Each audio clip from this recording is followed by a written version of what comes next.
Exclusion and assumptions. They go hand in hand.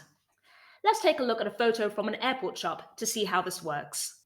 Bring a piece of Belgium back with you. There's a big assumption in that statement.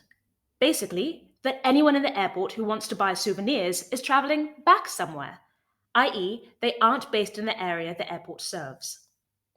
But of course, that's not the reality.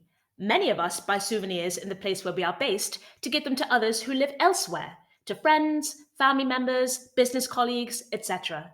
And I can imagine that the shop owner would be happy to sell souvenirs to anyone, no matter where they are based. But the sign gives a different message. Because of the assumption, the sign tells us the shop is for some people, but not for others. This may seem small, trivial even, but this is how we use cues all the time. If we see an advert for a job that is great, but says that you need to speak a specific language in order to apply, most of us will not apply if we can't speak that language. We generally won't think that even though the ad says this, that this is actually meaningless, this requirement, and therefore anyone can apply no matter what language they speak. In the same way, a sign in a shop window or photos on a website give subtle cues about who is welcome, and they determine whether we choose to engage or not. Here's how this sign could have been written differently.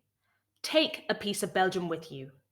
This phrase can apply to anyone, no matter your reason for being at the airport or where you are traveling to or from.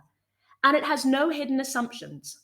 Anyone can take something with them, whether they are flying, driving, walking, taking the train, or however else they leave the airport.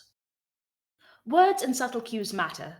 So if inclusion is your goal, don't forget to examine and challenge your assumptions.